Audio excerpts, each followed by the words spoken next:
Eh, Assalamualaikum warahmatullahi wabarakatuh. Waalaikumsalam warahmatullahi wabarakatuh. Selamat pagi dan salam sejahtera buat kita semua. PPT-nya sudah tampil ya? Sudah jelas Pak.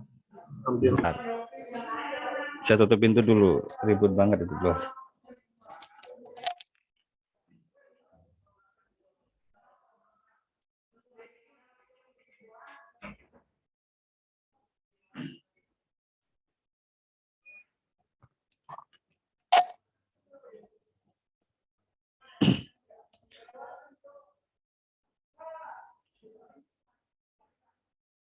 Baik, kita mulai ya.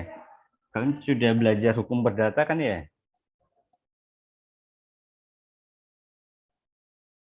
Mas Prayoga, sudah belajar ya? Ya Pak, waktu Eh, semester kemarin Pak. Otomatis sebenarnya ini sudah diajarkan ya. Karena belajar hukum perdata itu tidak terlepas dengan hukum acaranya. Saya juga tidak tahu kenapa ada mata kuliah hukum perdata dan hukum acara perdata dan tun. Tapi nggak apa-apa, kita ulangi lagi tentang kita saat ini belajar tentang materi hukum acara perdata. Kalau hukum acara perdata, tema kali ini adalah tentang pengertian azas dan kompetensi hukum acara perdata. Saya mau nanya deh, sebelum kita lanjutkan. Subjek hukum itu ada berapa? Apa aja?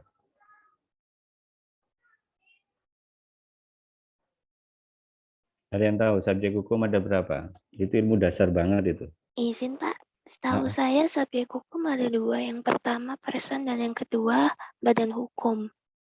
Oke, benar. Kalau objeknya?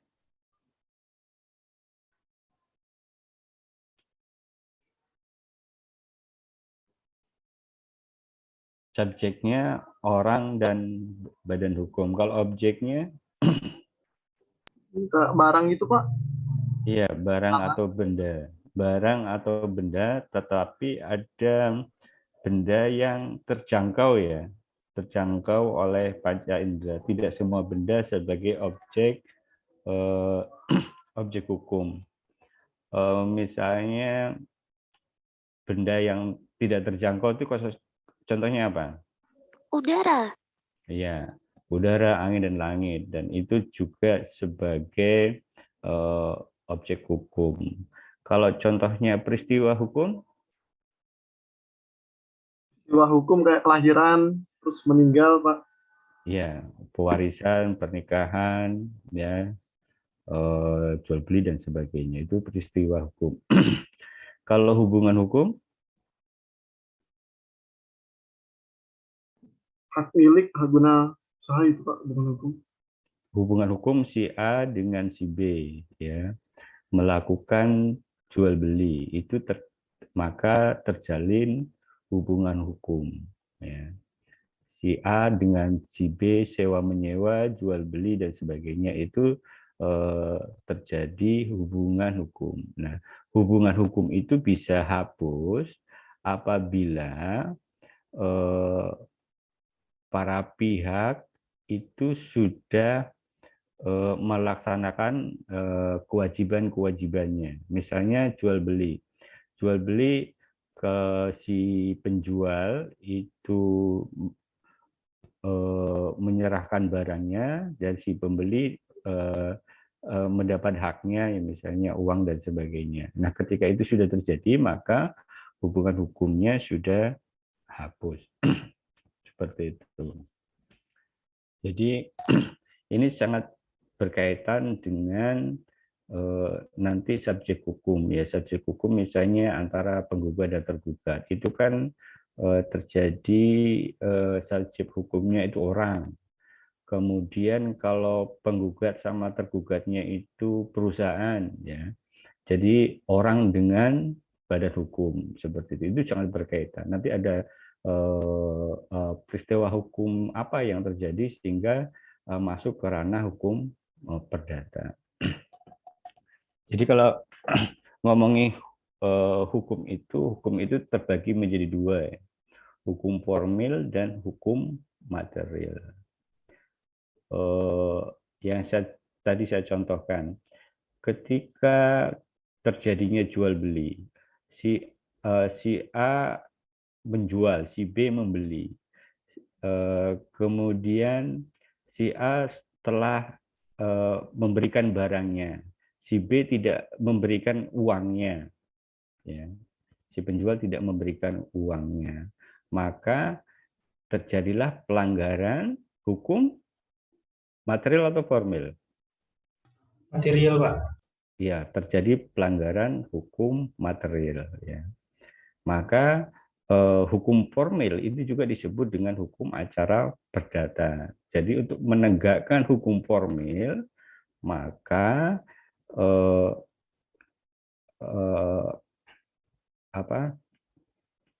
untuk menegakkan hukum material, maka hukum formil inilah yang menjadi untuk menjadikan penegakan hukum material. Seperti itu.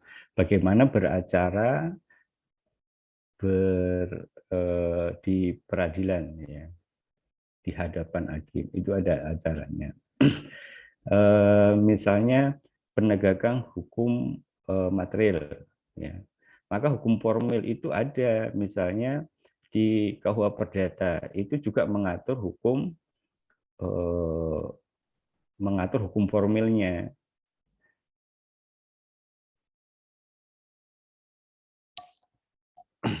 Jadi hukum formil itu sangat penting sekali, ya. Makanya meskipun regulasi kita hukum perdata itu masih menggunakan aturan-aturan yang lama, misalnya hukum acara perdata HIR misalnya, itu untuk khusus Jawa dan luar Jawa. Kemudian RBG itu untuk di luar Jawa dan Madura, ya. Kemudian RV itu untuk golongan-golongan Eropa. Misalnya untuk RV untuk golongan Eropa, hukum acaranya meskipun tidak berlaku lagi, tetapi masih digunakan, ya, masih digunakan oleh dalam proses peradilan. Kenapa masih digunakan? Itu dalam ketentuan konstitusi juga mengatur bahwa undang-undang yang masih berlaku itu masih berlaku dan tidak dibatalkan, maka dianggap masih ada. Nah, ini juga menjadi perkara kita sendiri, bahwa kenapa hukum acara perdata dan misalnya perdata dan hukum perdata dan pidana itu bukan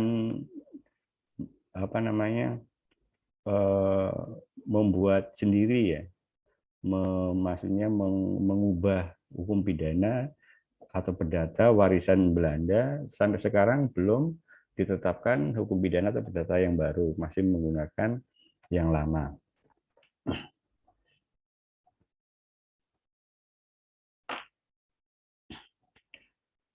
Kemudian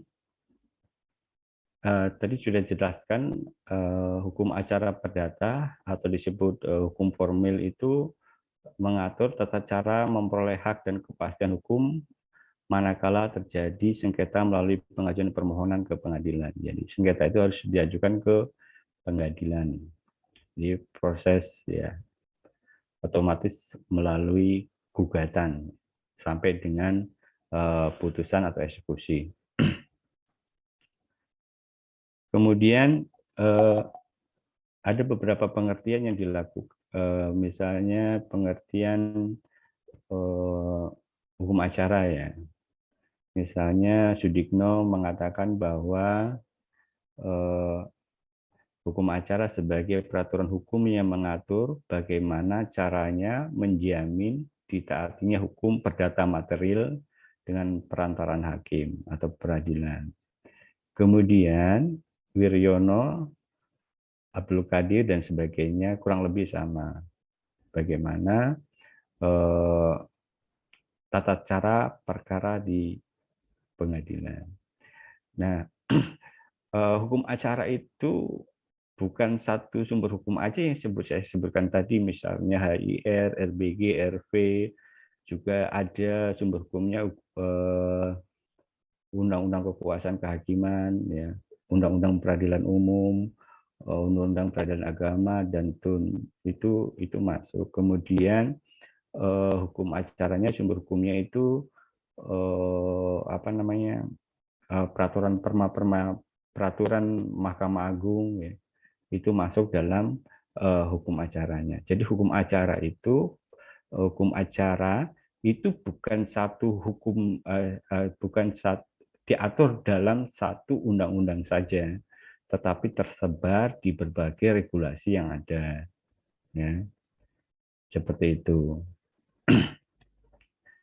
Kemudian asas-asas hukum perdata.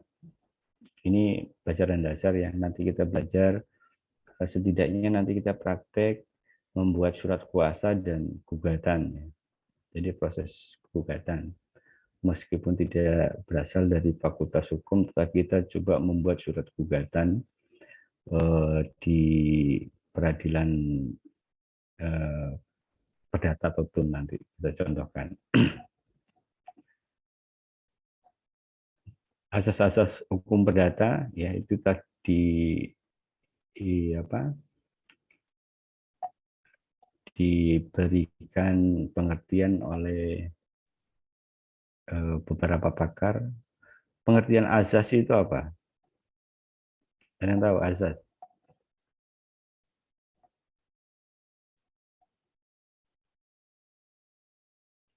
Asas itu apa?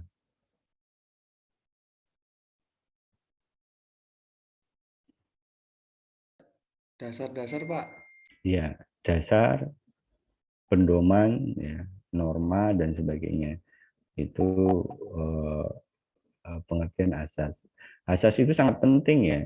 Asas itu di hukum perdata dan di peradilan lain, misalnya selain perdata, itu beda-beda. Ya, asas ini juga membedakan, bisa jadi dapat membedakan proses peradilan di perdata atau di pidana atau di peradilan TUN. Ya, asas ini juga bisa menjadi pembeda peradilan mana yang, maksudnya bagaimana hakim itu bersikap, misalnya salah satunya. Misalnya kalau di perdata hakim itu pasif. Kenapa pasif gitu? Kemudian kalau di TUN hakim itu aktif. Kenapa aktif? Seperti itu ada bedanya. Dan salah satu asas itu adalah salah satu ciri khas hukum tertentu.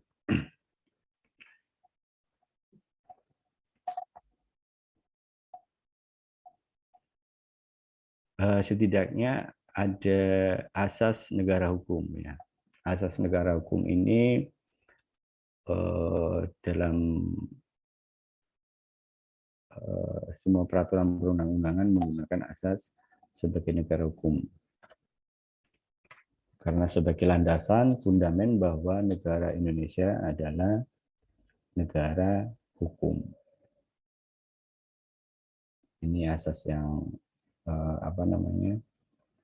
misalnya kalau dalam hukum pidana tidak ada perbuatan pidana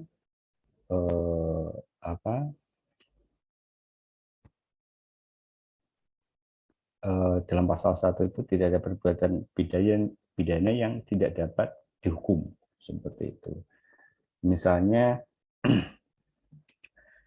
undang-undangnya tidak ada, belum ada, tapi perbuatannya sudah ada. Itu bagaimana? Bisa dihukum nggak?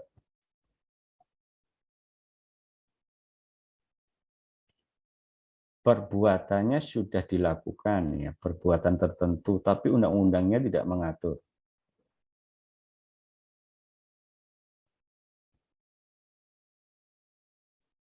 Ya, tetap bisa dipidana. Misalnya dulu kita tidak mempunyai undang-undang tentang terorisme, ya. Tapi terorisme itu telah dilakukan, ya. Maka menggunakan hukum pidana. Itu salah satunya. Kemudian hakim bersifat menunggu. Ya.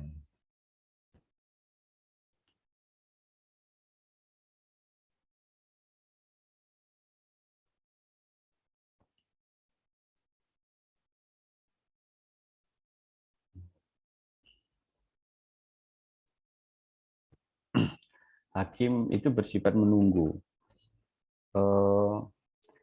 Kalau hukum perdata itu kan kasus antara orang dengan orang, person dengan person, atau person dengan badan hukum. Ya. Di sini kategorinya adalah hukum privat atau hukum publik ini. Kalau hukum perdata.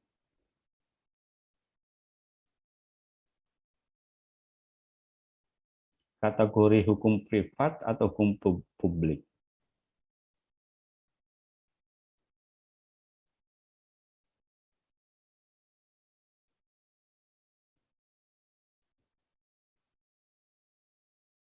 Ya. Hukum perdata, hukum dagang, dan itu kategori hukum privat. Hukum pidana itu kategori hukum publik. HTN HAN itu hukum publik, seperti itu. Itu dasarnya kategori-kategori itu. Jadi sifatnya menunggu, ya. Tidak misalnya hakim itu tidak akan pernah mengadili perkara perdata kalau tidak ada gugatan, kalau tidak ada tuntutan dari pihak lain.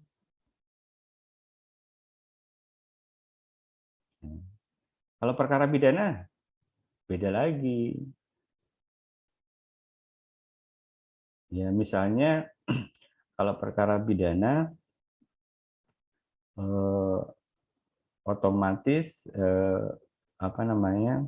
negara sendiri yang mengajukan tuntutan. Ya. Misalnya kasus pencurian, pembunuhan dan sebagainya itu negara ya atas nama kepolisian atau kejaksaan itu mengajukan tuntutan di muka hakim, ya, bukan orang per orang. Kemudian hakim bersifat pasif, ya, bertiga. Jadi hakim bersifat pasif itu batas ruang lingkup pokok perkaranya ditentukan oleh para pihak, bukan oleh hakim. Ya, bersifat pasif. Kemudian misalnya dalam perkara perdata,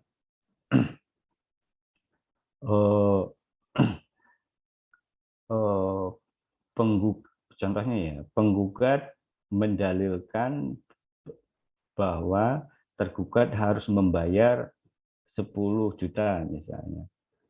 Kemudian hakim boleh memutuskan 11 juta? Enggak boleh. Ya. Kalau dalam perkara perdata tidak boleh melebihi apa yang telah dijadikan tuntutan oleh para penggugat. Kemudian kalau penggugat itu ketika sudah diajukan gugatan, kemudian dicabut, ya, gugatannya atas izin penggugat, boleh melakukan perdamaian, boleh dalam acara perdata. Udah pertengahan jalan ini misalnya dalam proses peradilan, kemudian tiba-tiba penggugat dan tergugat itu mencabut, ya, penggugat mencabut gugatannya dan atas izin penggugat dan akan melakukan perdamaian. Ya, itu bisa dilakukan. Kemudian kalau dalam proses gugatan itu sebelum masuk ke proses peradilan itu biasanya ada mediasi. Mediasi ini bukan hanya dilakukan di BPN saja, juga dilakukan di sudah menjadi aturannya ya, hukum acaranya sudah menjadi kewajiban. Jadi sebelum proses peradilan itu harus melakukan mediasi dulu. Seperti itu.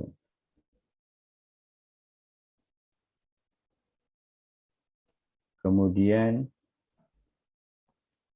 yang keempat, persidangan terbuka untuk umum. Itu juga harus diucapkan ya di ruang persidangan bahwa persidangan ini terbuka dan terbuka untuk umum. Harus dinyatakan, diucapkan di ruang pengadilan. Namun ada perkara-perkara tertentu yang mesti juga diperbolehkan tidak terbuka. Ya, bisa dilakukan secara tertutup, misalnya kesopanan, kesusilaan, anak di bawah umur, ya, rahasia paten atau pencerian, nah, itu juga bisa dilakukan tertutup dengan alasan untuk menghargai privasi para pihak. Kemudian hakim mengadili kedua belah pihak. Jadi hakim itu harus memperlakukan sama penggugat antara penggugat dan tergugat. Ya, tanpa membeda-bedakan siapa penggugatnya, siapa tergugatnya. Kemudian putusan harus disertai alasan. Ya. Sudah pasti ya, kalau semua putusan harus alasannya kenapa ditolak atau diterima. Tapi kalau dalam putusan perdata itu bukan hanya ya dia akan menjelaskan, memberikan alasan berdasarkan bukti-bukti yang ada di dalam persidangan yang dilakukan penggugat dan tergugat. Belum sampai kepada tafsir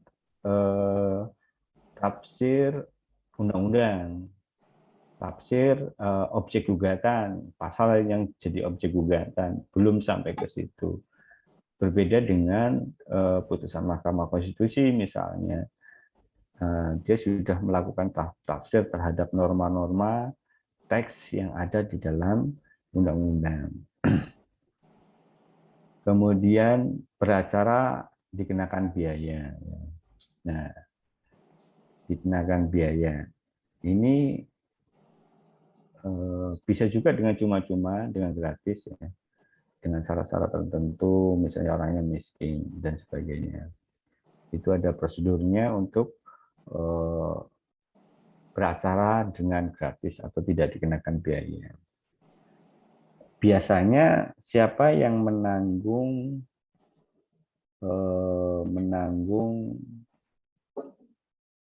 biaya perkara? Ada yang tahu? Yang menanggung biaya perkara.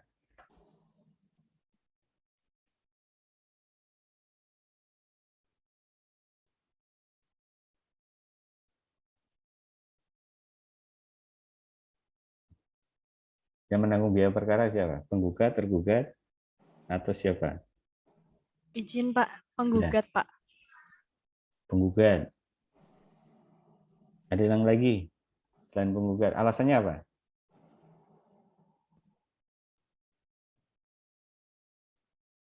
Kenapa penggugat?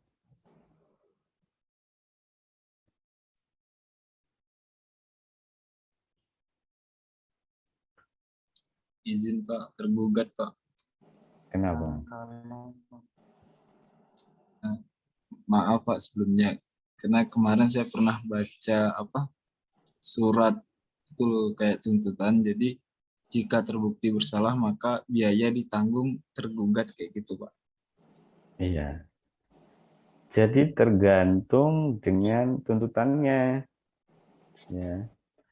Biasanya ke dalam tuntutan itu penggugat itu akan membebankan biaya itu kepada tergugat. Penggugat membebankan kepada tergugat. Ya. Jika kalau penggugatnya menang, kalau penggugatnya kalah, Izin Pak, untuk yang biaya ini dibebankan kepada pihak yang kalah Pak. ya, Kalau yang kalahnya tergugat, tergugat yang nanggung biaya. Kalau yang kalahnya penggugat, balik ke penggugat yang membayar Pak. ya, biasanya seperti itu. Ya. Tergantung kalau gugatannya enggak ini, kalau misalnya sebenarnya pada umumnya yang kalah ya, tetapi bisa saja terjadi apabila penggugatnya tidak memasukkan biaya dalam tuntutannya. Misalnya gugatannya tidak memasukkan biaya perkara gitu. Itu biasanya penggugat sendiri yang nanggung. Ketika memasukkan, nah, biasanya itu yang kalah yang menanggungnya. Itu tentang perkara beracara dikenakan biaya. Ya. Biayanya ya kategori murah lah ya. Kalau untuk zaman sekarang itu kategori murah. Misalnya menebus putusan itu, kemudian mendaftarkan permohonan. Yang mendaftarkan pemohonan itu bayar di panitera. Mengambil putusan juga bayar. Seperti itu. Menyewa pengacara juga bayar. Berapa bayarnya pengacara? Ada yang tahu? Pengacara itu bayarnya berapa? Tergantung kasusnya. Mahal, Pak. Tergantung orangnya.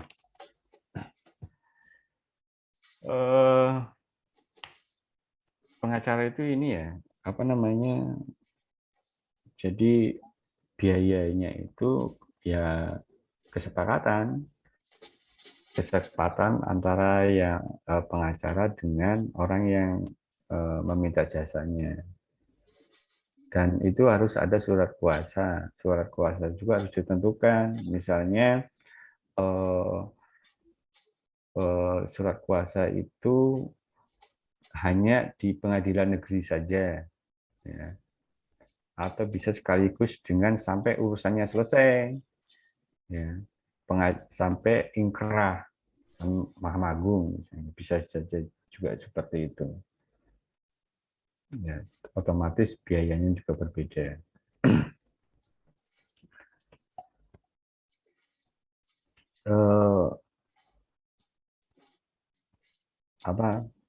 Pengacara itu habisnya waktunya di pengadilan ya, dan habis waktunya untuk menunggu antrian sidang. Seperti itu. Apalagi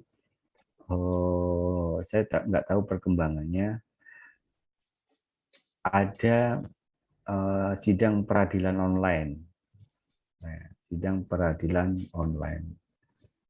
Saya tidak tahu apakah bisa untuk perkara-perkara tertentu bisa online, tapi apakah sudah berlaku semua untuk masyarakat bawah juga, saya juga nggak tahu. Ada sistem peradilan online. Jadi datanya hanya ketika proses pembuktian dan kesaksian. Ada sudah pernah ini maksudnya melihat atau mengunjungi beracara di peradilan? Belum Pak. Belum. Misalnya begini, ketika menyampaikan gugatan ya, ke pengadilan ya, setelah mediasi menyampaikan gugatan itu dibaca enggak di ruang pengadilan?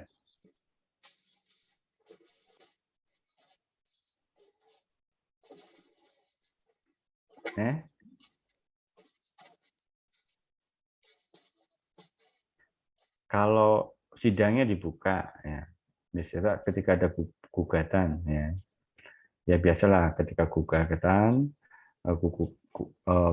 masuk, kemudian eh, eh, pengadilan memanggil tergugat, namanya relas, ya. Kemudian ketika sudah dipanggil semua, ketika mengajukan gugatan itu ketika sidang dibuka, kemudian diajukanlah gugatan. Gugatan itu dibaca enggak?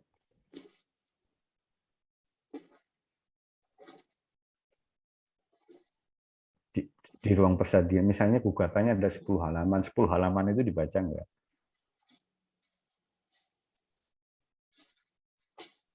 Sudah ikut praktek belum? Pak, sepertinya. Sudah ikut praktek enggak? Praktek peradilan? Belum, Bapak. Belum, Pak. Belum ya. Pada umumnya itu ketika mengajukan gugatan itu enggak dibaca. Cuma dibuka di ruang sidang bahwa pokok materinya apa, kemudian ya itu apa namanya, prosedur persidangannya lah dilakukan, kemudian hakim mengatakan bahwa gugatan itu dianggap memutuskan telah dibaca gitu, padahal tidak dibaca. Jadi biasanya begitu. Ketika mengajukan gugatan hanya menyerahkan saja. Ya. Setelah gugatan apa prosesnya? Gugatan itu kan dilakukan oleh penggugat. Setelah gugatan,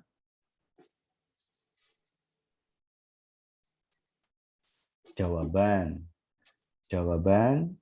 oleh penggugat, ya, jawaban atas gugatannya. Itu dibaca lagi enggak? Enggak toh? Enggak dibaca. Tapi ada hakim tertentu yang kepingin membacanya. Itu tidak baca. Setelah gugatan, jawaban, habis jawaban apa lagi? Replik, ya. Mestinya sudah diajari di hukum perdata. Replik, setelah replik itu jawaban dari penggugat. Ya. Setelah replik apa? Duplik. Ya. Duplik itu dari tergugat. Setelah duplik, ya, pembuktian.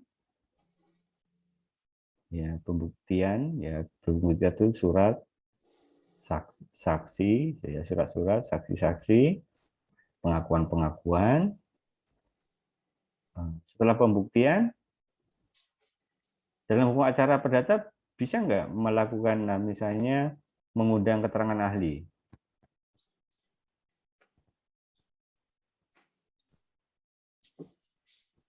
Bila diperlukan bisa, ya. Bila diperlukan bisa memanggil keterangan ahli. Setelah keterangan ahli, kemudian kesimpulan. Ya, kesimpulan penggugat tergugat, kemudian putusan. Ya, putusan pengadilan negeri. Kalau tidak ada upaya hukum lain, maka inkrah. Kalau masih ada, belum inkrah, ya, putusan itu. Tapi diingat ya, proses peradilan itu gugatan, jawaban, ya, replik, duplik, kesaksian, ya, pembuktian, kesimpulan, putusan. Itu proses beracara di peradilan. Pada umumnya sama, kalau proses beracara seperti itu, semua peradilan seperti itu. Itu kemudian proses peradilan sederhana, cepat, dan biaya ringan. Ya. Kalau biaya ringan, saya pikir iya ringan. Yang mahal itu biaya pengacaranya. Kalau sederhana, nggak tahu nih sederhana cepat nggak cepat, ini tergantung kasusnya. Banyak peradilan itu putusan itu menumpuk ya, karena jumlah hakimnya yang berkurang. Jadi putusan ini kayak kalian, kayak kantor pertanahan. Misalnya targetnya PTSL 10.000, jadi yang dikerjakan baru 5.000, masih ada tunggakan ya 5.000 untuk tahun berikutnya. Demikian juga putusan juga seperti itu. masih ada tunggakan, ya, tunggakan ribuan malahan. Padahal hanya memutuskan tapi tunggakannya banyak banget. Kesembilan, tidak ada keharusan mewakilkan dalam beracara. Ini asasnya. Tapi pada umumnya itu diwakilkan oleh pengacara. Tapi boleh dilakukan oleh sendiri para penggugat. Tapi kerepotannya ketika beracara, karena kalau masyarakat pada umumnya tidak memahami proses beracara di peradilan umum. Misalnya dalam gugatan itu apa aja yang mesti ada, ya. Harus adanya apa, misalnya harus ada penggugat, ada alamat tergugat, seperti itu. Itu tentang asas-asas. Kemudian yang terakhir tentang kompetensi peradilan. Ya. Kompetensi itu wewenang mengadili. Ya. Coba bisa jelaskan kompetensi absolut itu seperti apa? Contohnya. Ada yang tahu kompetensi absolut?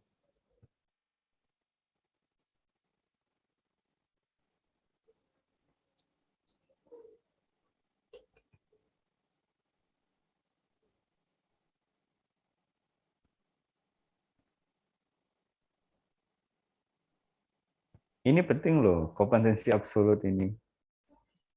Sama kompetensi relatif. Misalnya begini, ketika kamu mau mengajukan gugatan, mestinya kamu gugatannya di peradilan tun misalnya. Kamu ajukan ke perdata. Itu ngomongin kompetensi wewenang mengadili. Misalnya, Mas Genio, ya, dia menggugat Prayoga. Ya.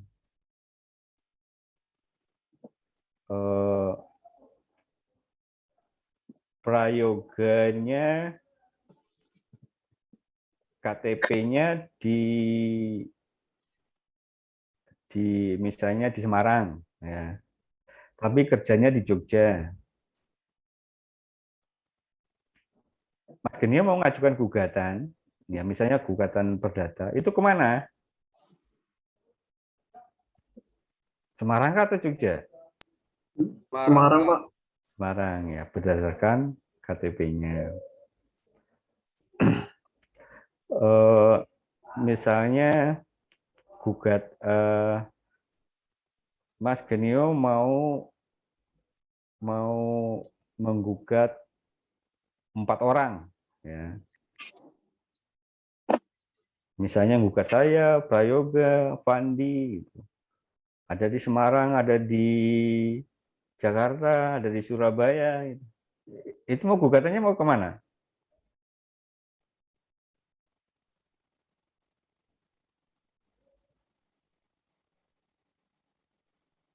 Mau gugatnya kemana? Penggugatnya itu tersebar di seluruh, misalnya di 3 provinsi, 3 kabupaten atau 3 provinsi. Gugatnya di mana?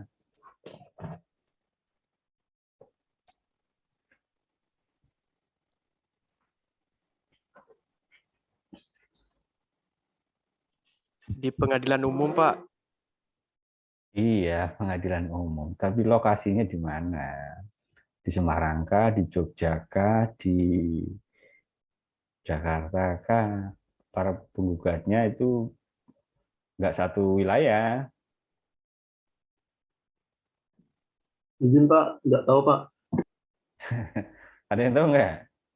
Mungkin tempat Di tempat terjadinya peristiwa hukum itu, Pak. tempat kejadian perkara itu.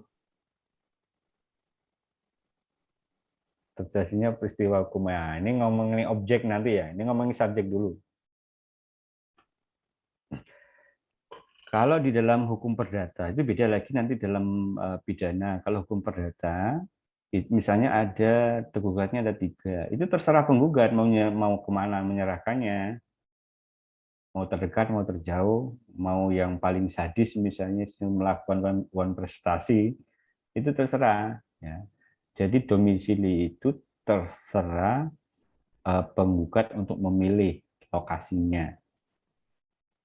Ini ngomongnya subjek hukum ya, orang. Kemudian objeknya, perkaranya.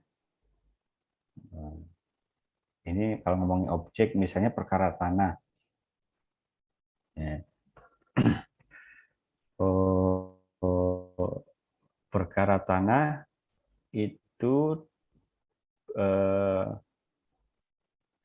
misalnya tanahnya di Jogja, kemudian penggugatnya genionya di Jogja, tergugatnya di Semarang.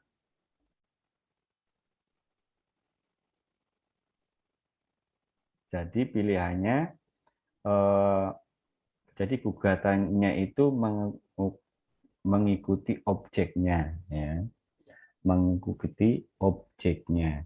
Objeknya di Jogja, tanahnya, maka gugatannya di Jogja meskipun orang penggugatnya dimanapun, tapi objeknya tanah, maka tanahnya di lokasi tanah itulah sebagai yurisdiksi peradilan. Misalnya ini kalau dalam hukum perdata ya, ini beda lagi kalau hukum perdata pidana agama.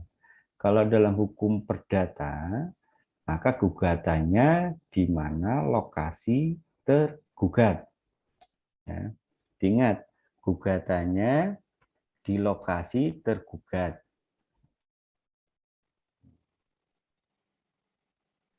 Kalau perkara agama, misalnya perceraian, itu berbeda. Ya, gugatannya di mana pihak perempuannya. Ini ada kalau dalam peradilan agama cerai gugat dan cerai talak ya. Misalnya gini, penggugatnya perempuan, ya,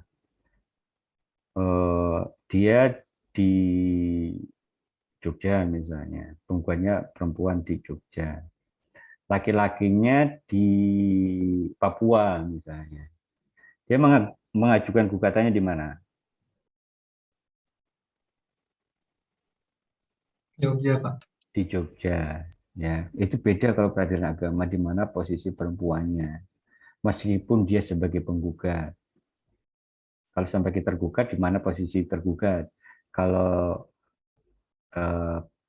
agama, di mana posisi perempuannya? Seperti itu. Itu beda ya, yurisdiksi peradilannya. Sekarang ngomongi kompetensi absolut. Apa contohnya? Coba silakan. Ada yang tahu?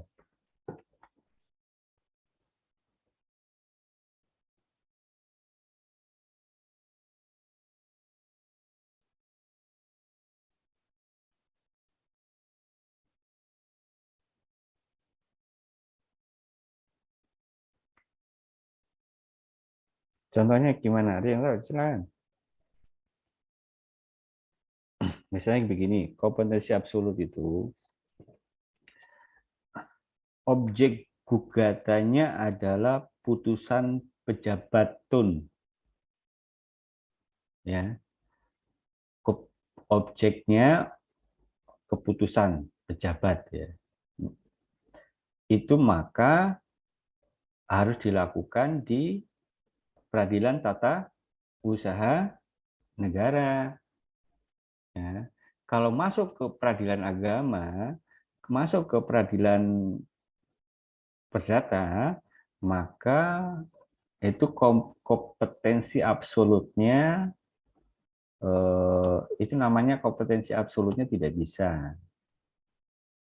Jadi di mana misalnya perkara waris, perkara pencarian, ya, yang diperiksa harus memeriksa adalah peradilan agama, tidak boleh peradilan perdata atau tun atau pidana. Itu kompetensi absolut ya, wewenang mengadili.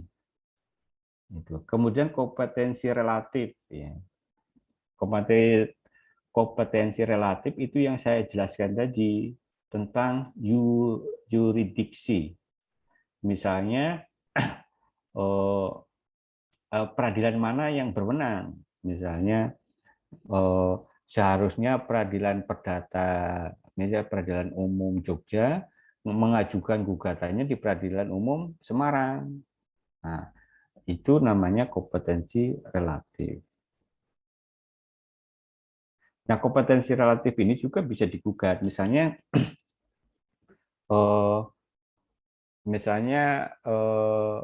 saya menggugat Prayoga misalnya, menggugatnya di Jogja. Ya.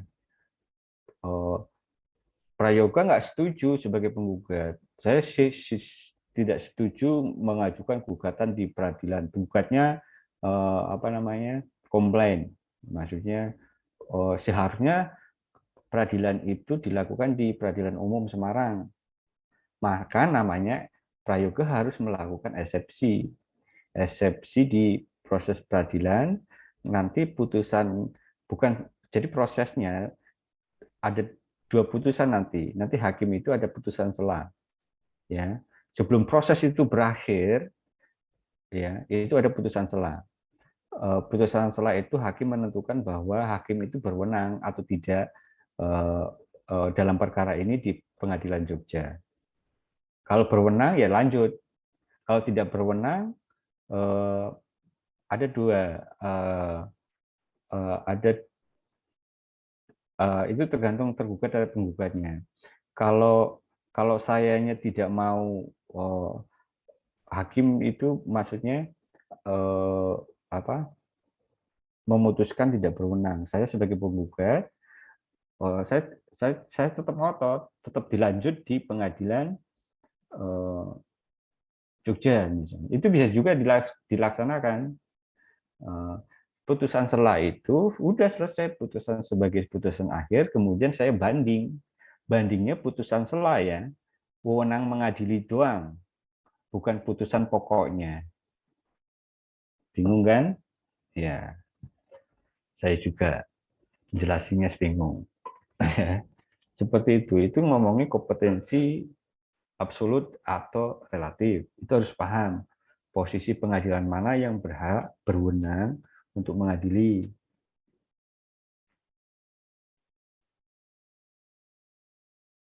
Ya, siapa tahu besok kalian di sesi sengketa. Ini yang umum banyak ya. Oke. Sampai ke itu dari saya. Ada yang mau tanya sebelum saya akhiri? Sudah 1 jam.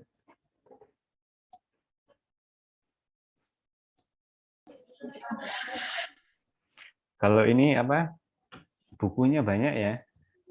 Buku majalah perdata, baca-baca aja. Kalian mau minta tugas enggak ya?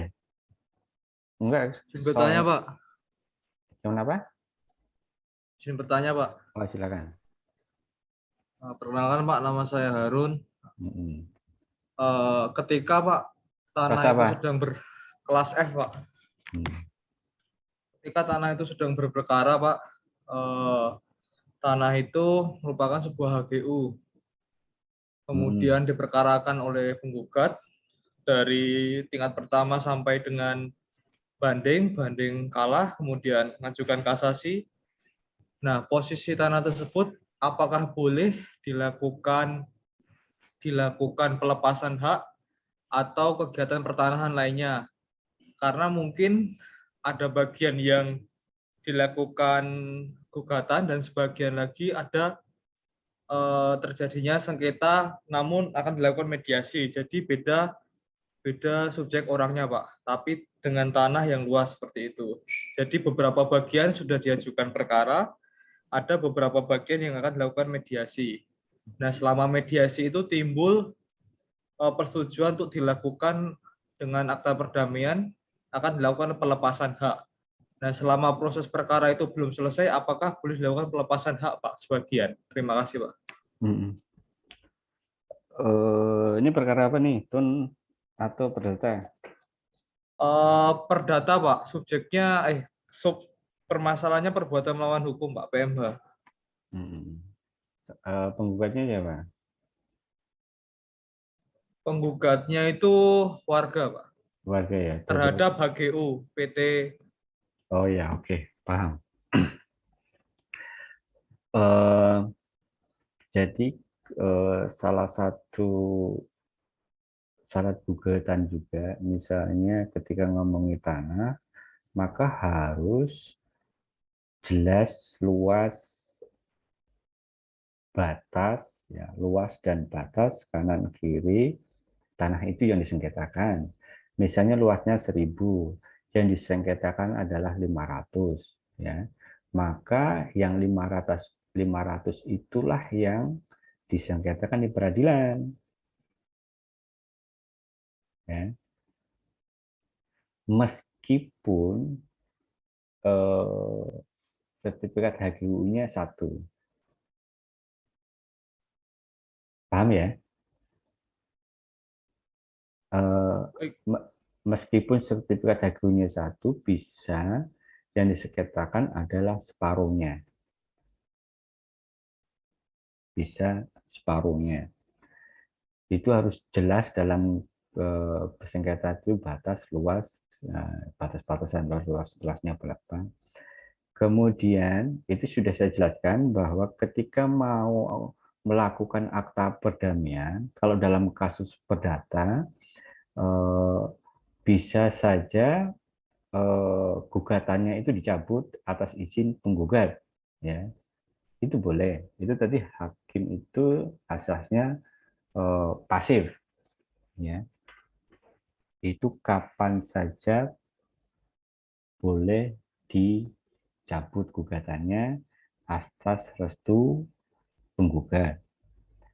Kemudian ketika proses beracara, ketika proses peradilan sebelum dicabut, itu status tanahnya status quo. Tidak boleh dilakukan perbuatan hukum apapun di atas tanah 500 hektar tadi contohnya, ya. Tidak boleh dilakukan perbuatan hukum apapun, statusnya status quo, ya. Kalau mau dilakukan perbuatan hukum misalnya pelepasan dan sebagainya, jual beli, harus dicabut dulu, harus dicabut dulu, kemudian dibuatkan akta perdamaian.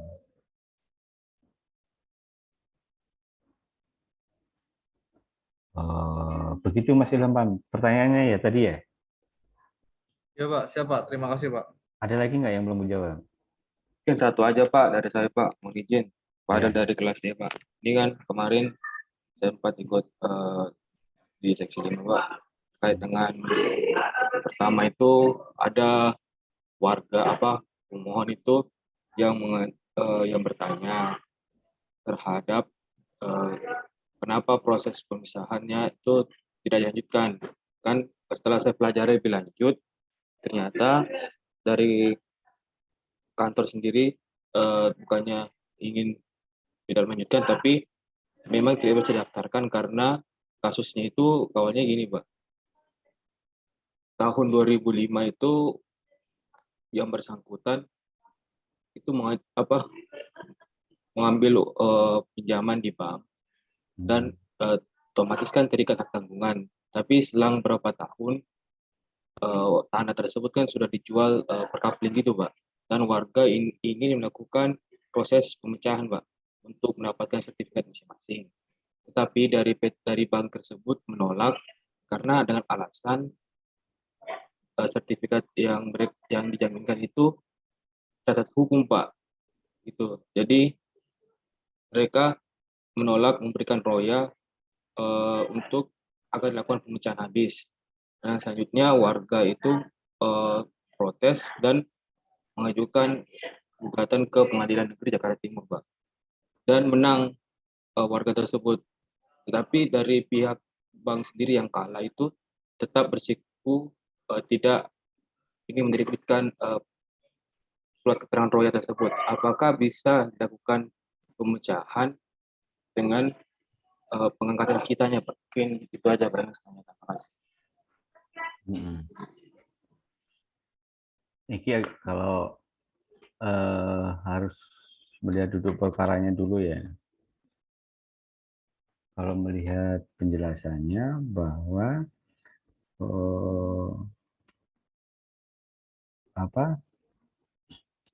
roya itu terjadi apabila hak tanggungannya lunas. Begitu ya, Mas?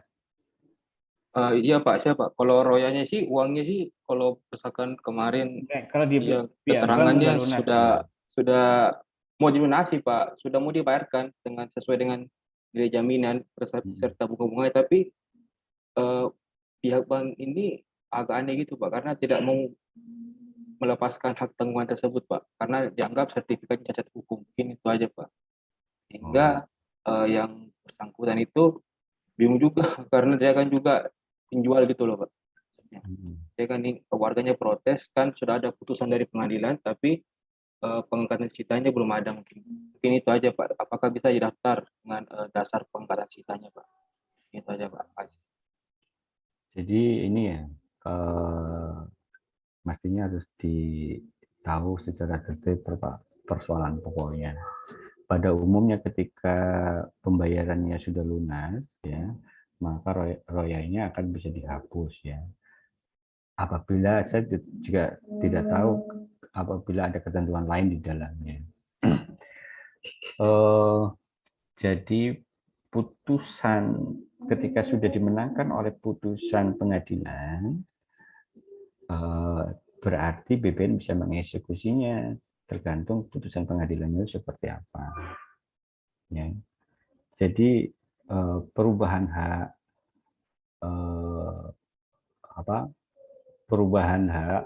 atau peralihan hak itu salah satunya bisa dilakukan oleh pengadilan, ya, melalui putusan pengadilan. Nah, persoalannya putusan pengadilan itu kadang ketika menjelaskan putusannya terlalu sumir, tidak tegas, masih menimbulkan tafsir, ya. Masih menimbulkan tafsir.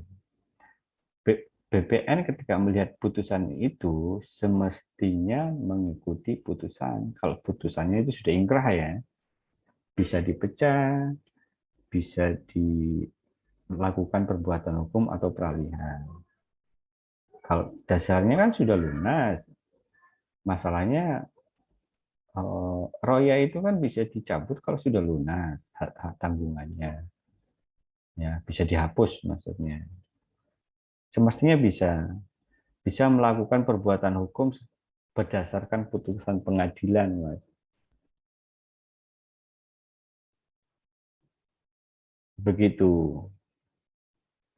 Ada lagi, Mas, ini masalahnya menarik nih, tapi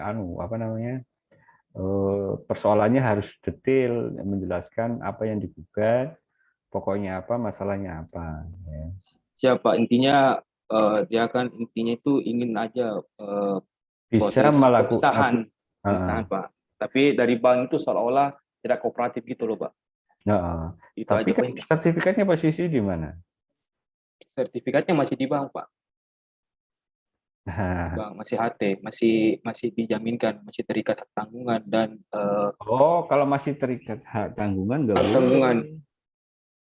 Tapi uangnya itu udah mau di-store, tapi dari bank itu nggak mau, Pak. Intinya nggak mau dia lepas, kasih sertifikatnya kembali, nggak mau dia royal. Bingung juga warga kan, karena dia pengen pecah, tapi kagak uangnya ada, tapi banknya lagi yang aneh. Makanya dikasih dua di sini bingung juga. Itu, Pak. Itu aja, Pak. Iya. Kalau terikat hak tanggungan nggak boleh dilakukan perbuatan hukum. Kalau masih terikat hak tanggungan, ya, kalau masih terikat hak tanggungan tidak boleh melakukan perbuatan hukum termasuk roya karena belum lunas. Syaratnya harus lunas. Kenapa bank tidak mau dilunasi? Nah, saya juga tidak tahu. Pada umumnya ketika mau dilunasi itu bisa dilunasi, tetapi harus semuanya ya, angsuran pokok plus bunganya itu harus dilunasi. Misalnya hutangnya 10 juta, dilunasi dulu 5 juta atau 9 juta, kemudian dipecah, nggak mau pihak bank. Harus dilunasi utuh sesuai dengan hak tanggungannya, sesuai dengan apa yang diperjanjikan antara yang punya sertifikat dengan bank. Ya. Itu lihat perjanjiannya dulu. Pada umumnya bisa dilakukan pembayaran lunas, itu akan diberikan sertifikatnya. Kecuali ada perjanjian lain ya, saya tidak tahu. Kalau masih terikat hak tanggungan, itu tidak boleh dilakukan perbuatan hukum. Sudah lunas baru boleh. Meskipun itu, ini yang jadi itu tadi melihat putusan pengadilannya juga. Pengadilan juga itu apakah mempertimbangkan di dalam putusan itu mempertimbangkan hak tanggungan. Hak tanggungan itu dilindungi oleh undang-undang hak tanggungan loh, sudah ada. Statusnya setara dengan undang-undang. Sesama kewenangan. Misalnya begini, salah satunya ya, saya gagal bayar, tidak bisa membayar. Bank kan berhak untuk lelang, ya itu salah satu kelebihan pihak bank. Begitu Mas. Ya Pak, makasih Pak. Kalian ada kuliah lagi nggak?